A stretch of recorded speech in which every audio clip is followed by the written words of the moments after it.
Hello, and welcome to the We Are Power podcast. We are on tour in the Toon. We are over in the northeast of England, and we are delighted to be here. We love it over here because it is jam-packed with role models. And today, I'm literally joined by the queen of the northeast, Kim McGuinness. I've been literally a girl fan of for years and years. And equally, you have been such an avid, active, intentional supporter of Northern Power Women Awards and We Are Power of the Year. So I'm delighted to welcome the very first Mayor of the Northeast, Kim McGuinness. Welcome to the podcast. Oh, thank you. What an intro. Honestly, what an intro. Welcome to the Northeast. Welcome to Newcastle. We obviously are delighted to have you here. Oh, well, do you know what? We love it. And we've brought the whole team on tour as well as we host an events galore and getting chatting to some of the brilliant role models. So talk to me about, how has your upbringing shaped becoming mayor? How did, it's not as easy. We always talk about there's never any one straight pathway. No. But how did you get from here to here? Do you know, I have got no idea. I think really importantly, I must say that I never had any intention of being a politician. And I still sometimes struggle when people say, well, what do you do? I still sometimes think, oh gosh, I'm the mayor and, I'm actually a full-time working politician. And I find that really, it's not something that really is natural to me. It was very accidental that I ended up here. But I'm from the Northeast, I'm from Newcastle. Very working class background. My dad worked on the shipyards like a lot of people. He was a scaffolder. My mum worked in sort of part-time insecure jobs like a lot of women now. And, I had a very happy childhood, which, there were definitely elements of hardship, but that definitely drove my politics. A unionised household that is in the Northeast in the 80s and 90s, it was a Labour house. Although we weren't necessarily very political. So I was the first in my family to go to university. I was very lucky. I stayed in the region to do that. And then I went into work, first of all, for HSBC, did a bit of banking, and then went into a bit of recruitment, into the education sector, worked with students unions, doing employment, employability, and then kind of back into the private sector and back to charities. And I was doing well. I was perfectly happy in my job and career, but I moved back to the Northeast, having lived away for a while in 2013. And at the time, I thought that the government that we had, which was the coalition government, was terrible. I was seeing libraries and community centres close, which was really difficult for a kid who relied on those things growing up. And so I got out and did a bit of campaigning. I'd always been a Labour member, but hadn't done anything. Got out and did a bit of campaigning. And eventually somebody said to me, you should stand for the council. It was our MP at the time, well, she still is the MP, Catherine McKinnell, said, you should stand for the council. And I said, I can't do that. It's not for people like me. My image was people who were retired or people with loads of experience or all of those stereotypes. And she came back to me and she said, no, you really should. And I said, no, maybe it's another time. And then eventually on the third time of asking, she said, we really need you to stand for the council. And so that's kind of it. The rest is history. I did it, loved it, ran part of the city as the cabinet member for culture, sport and public health. And then did a similar dance around being the police and crime commissioner. When that opportunity came up, a couple of people said, you should go for this because of the work that you're doing. And eventually I decided to. And then I suppose standing to be mayor was my first very intentional move to think, I love this place more than anything. And my upbringing has been, really, it's been fundamental to my upbringing. I don't think I could have done what I've done if I wasn't from here, if I didn't care about this place. And, I wanted to represent it. It's a proper DNA, isn't it? It like is. Literally that whole stamp right in there, made in the Northeast. Made in the Northeast. I always say it, and it's so unbelievably cheesy. Like, I really love the Northeast, and we talk about that, and you get a little bit of you get a little bit of political. I suppose there's some people who will politically use it and say that it's a bit lightweight. Just all of this stuff about pride. What's the rest? Actually, that is a really important political statement, that pride in place and the pride in where you belong to and the pride in the people and to really deeply care about it. And I always say this place is the love of my life. Sorry to my husband. Oh, you had to add that in quick. And the dogs. Yeah. We'll get onto the dogs later. Dogs, yeah. You were the first person in your extended family to go to uni, weren't you? I was. And what was it about that made you think, well, actually, this is going to really motivate me to go on and create opportunities? It's really funny because I kind of gave you a quick canter through my career there, but a lot of the work that I did was either directly or indirectly about social mobility and about, taking working class kids like me and making sure that they had the best possible opportunities. And actually, I've been pretty honest about the fact that university for someone like me back then was quite hard.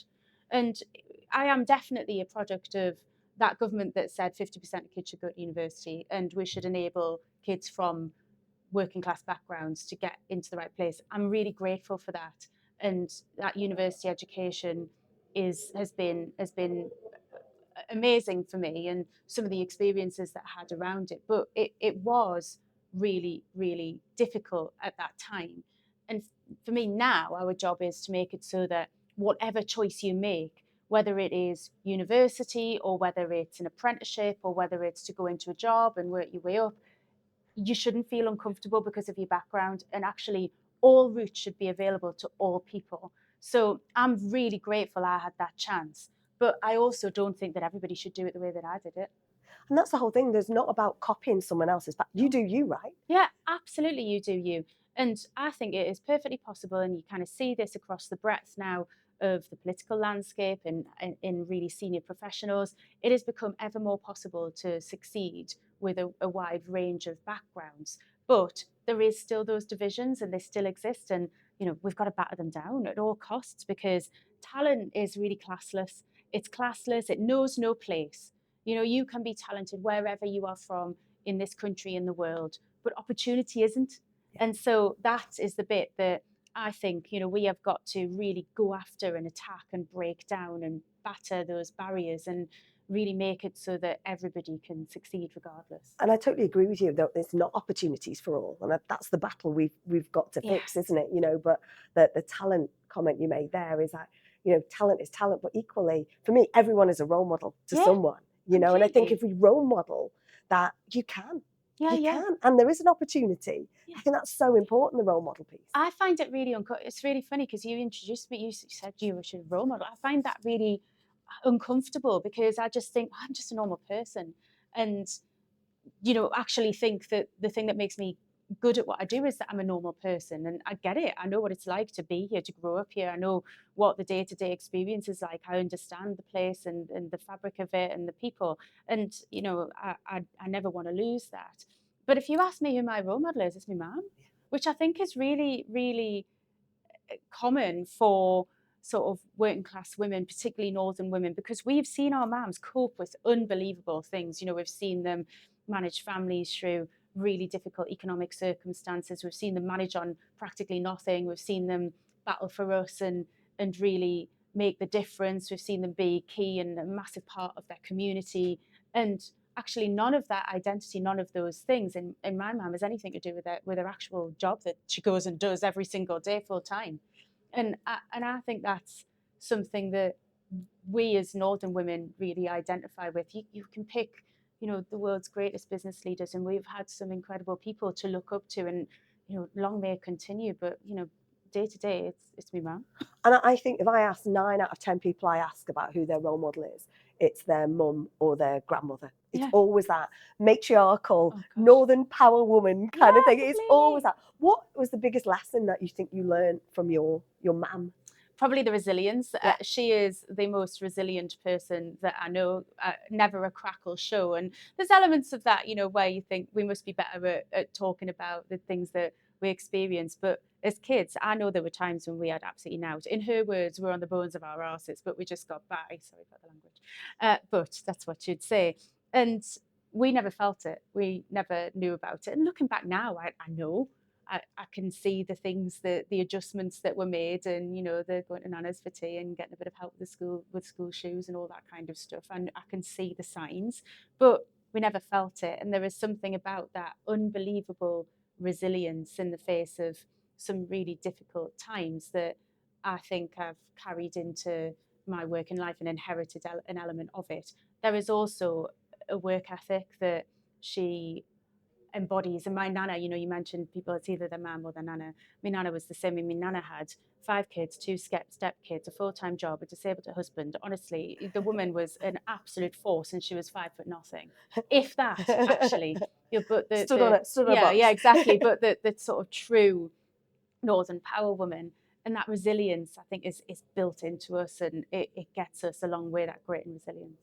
And you talk very much around, we've talked about opportunity a lot already today. And, you know, I always think every time I read or I see you or I hear you, you talk about that mission, that manifesto was about creating the Northeast as the home of opportunity. Yeah. But again, the DNA, and you open as a stick of rock, Newcastle rock, of course, or Northeast rock, right? Rock, yeah.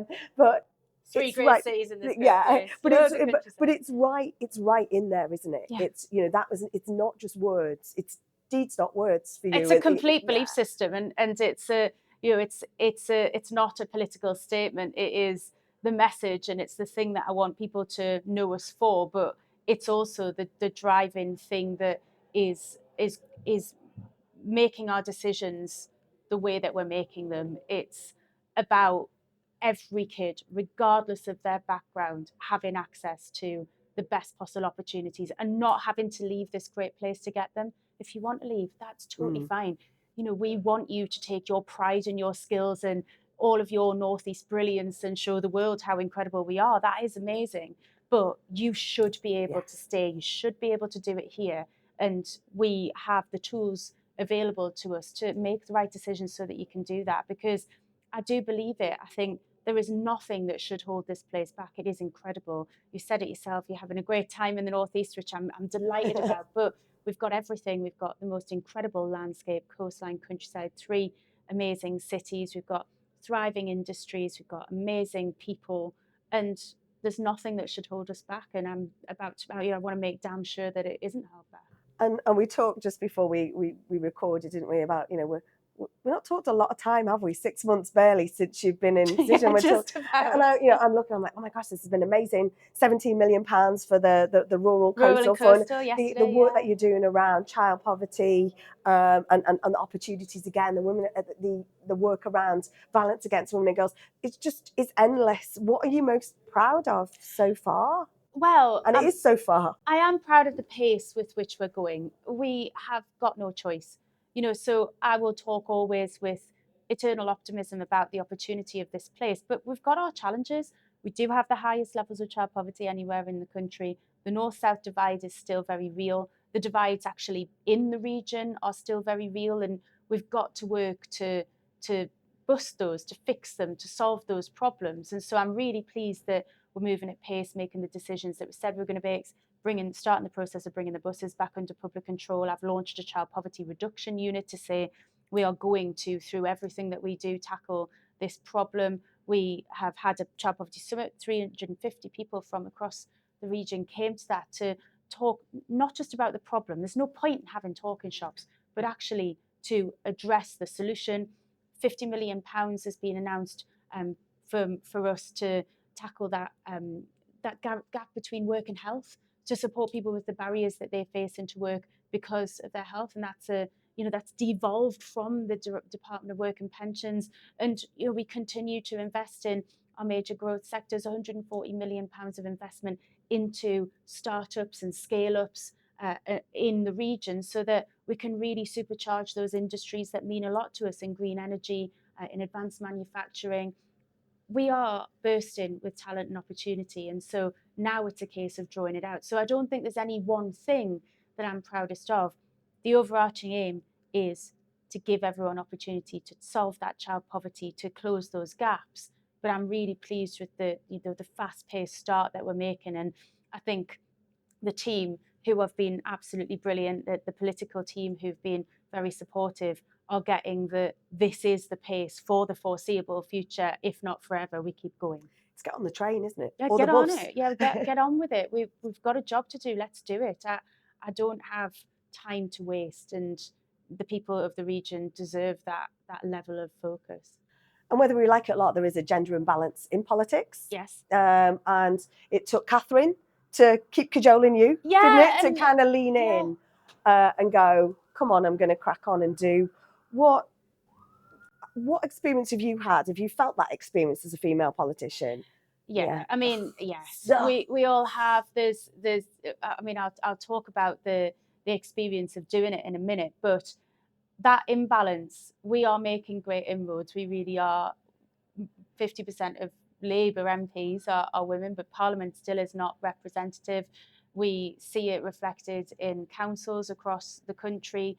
As mayors, there are only 3 women who are mayors, although there were 3 before myself and Claire Ward were elected. There was just one, and Tracy Braben, who absolutely blazed the trail there. We've got to sort it, and part of that is that conversation.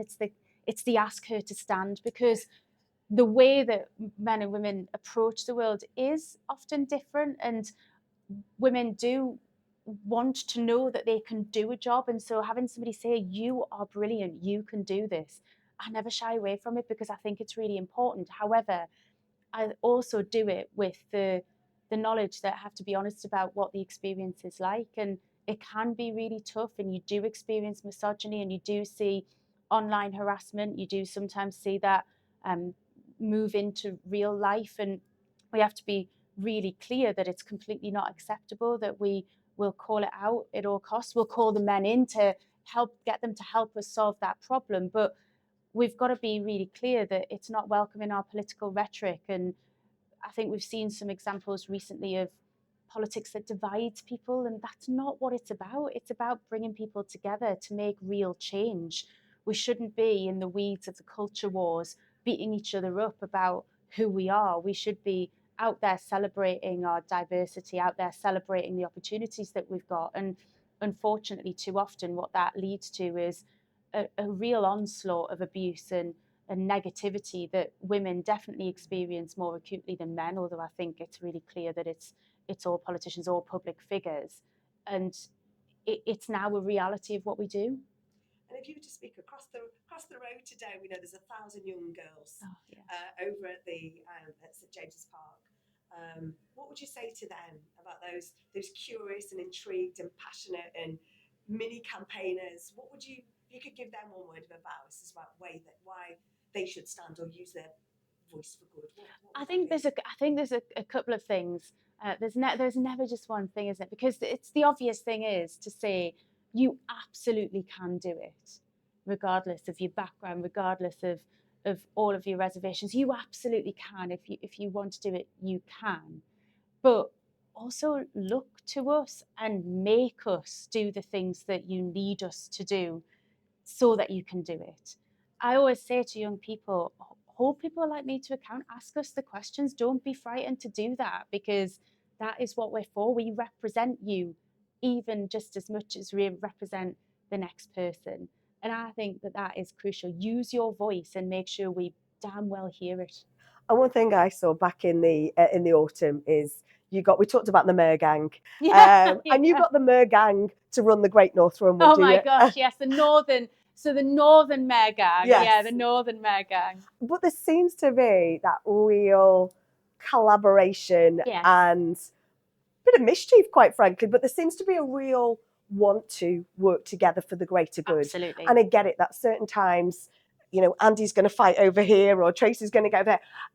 But that just seems like that's the way politics should be, shouldn't it? That for the greater good. Yeah, absolutely. And it's a bit of that. It's for the greater good. It's about disrupting and changing the system and making the system work for people that we represent. So we believe fundamentally as mayors that more decisions should be made closer to where people live, that the people in our regions should know that things are done differently because they're in the northeast, or because they're in Greater Manchester, or because they're in West Yorkshire, because it's different there than it is in Westminster, or it's different there than it is in each of those component places. And so we're working with now a government who gets this, to change that system and to say, what more can we devolve? What more decisions can we hand to the people of our region and have made closer so that we can solve our own problems? And sometimes that might look like mischief, but unapologetically so. And we know that we are stronger together. And so only this afternoon, we will meet as a group of mayors together to talk about exactly that agenda. And that is really crucial to what we do, hunting as a pack. And that then, transcends not just the politics, but the ability to form our identities. And so the Great North, I think, was really important to us as a set of northern mares. It's a very symbolic brand. It's very symbolic as an identity for us as a region. And then again, as mares, we have power in numbers when it comes to doing things like attracting investment and having those more global conversations. So yeah, that grouping together is absolutely crucial to us. And I'm lucky to work with such a dynamic group of people because they're brilliant.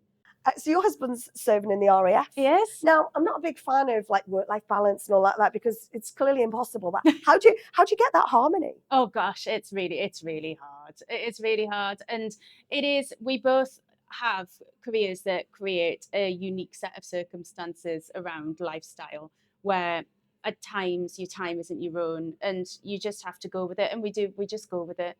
And I think it's about supporting each other. I, wherever I can, will go to the events that we're invited to as military spouses and support him wherever possible. And he's been absolutely brilliant at coming with me. But one thing that I try really hard not to take for granted is he can't do politics. He's military, can't do politics. Totally that apolitical. is so good for us. It's so good for us because it really does stop the constant creep of that into our everyday lives. And he by trade kind of controls by trade controls fast jets, but now he runs the air security, part of the air security for the UK.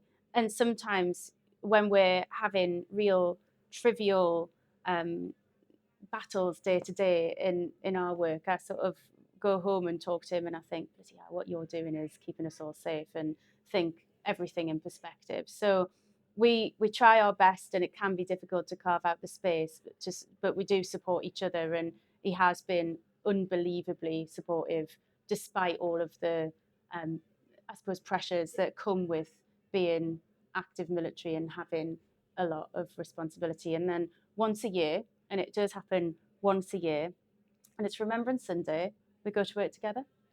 And that's the one day of the year that our kind of paths and careers collide. And you mentioned, or I read that if you weren't in politics, you would have loved to have hosted a radio show. Yeah. Who would be your dream lineup on your whether it be, I don't know, what would it be? Would it be the politics show? Would it be I don't know. Would it be Women's Hour Late? What would it be? Who would be on it? Do you know, I think Please invite me. I probably answered that question. Obviously you would be on it. Thank you. And I probably answered that question on a little bit on the spot, because podcast's where it's at now, isn't it? Oh, yeah. Podcast's where it's at We now. are power podcasts. Come on, honestly, Kim. I think we've all got. They say everybody's got a book in them. I'm not sure if I do, but I probably have a podcast in me. I think it'd be a box set as well. It'd have to be a series, wouldn't it? Podcast.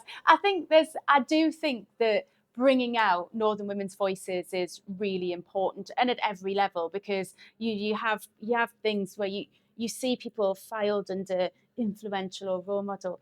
As we've just discussed, anybody can be influential and be a role model, and there are heroes in their day-to-day lives that we really should be telling their stories. So I think there's something about that, and hopefully, probably not via the medium of a radio show or a podcast, but hopefully through the work that I do, we'll be able to highlight those experiences that people have every day in our region and talk about how they are the key to making this place even better than it already is.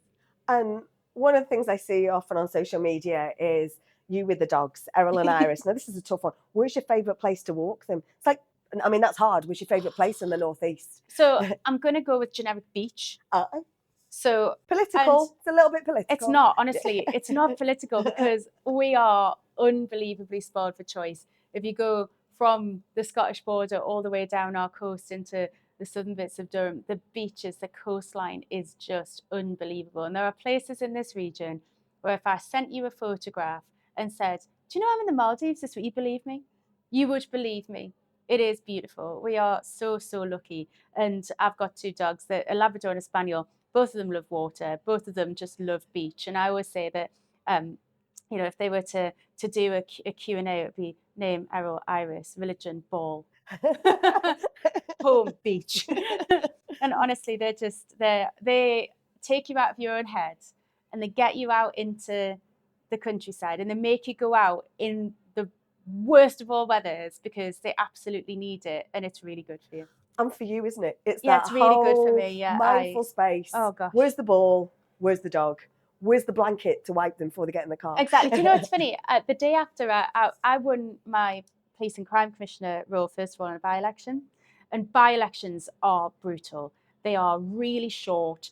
They are really controlled. You work every hour that the world sends you, and you just go for it for 5 weeks. And the day after I won that by-election, or it might have been this, it was either the Saturday or the Sunday, because in fact the day after I did Northern Pride, so it'll have been the Sunday. I went for a walk with my dog, and I had Errol at the time. I went for a walk with my dog on the beach on my own for exactly that reason. I just needed the headspace. And I bumped into Chiomura, who is our Newcastle Central MP. And I said, oh my gosh, what are you doing here? And she said, you know, I'm not surprised to find you here. She said, because this is exactly the thing I did the day after I won my election. So there's something so restorative about getting out there and enjoying all that we've got, and you know, that outstanding beauty that we've got in the region. Better than the Maldives, the Northeast. Better than the Maldives. Fact. Oh, Kim, thank you so much for joining me today.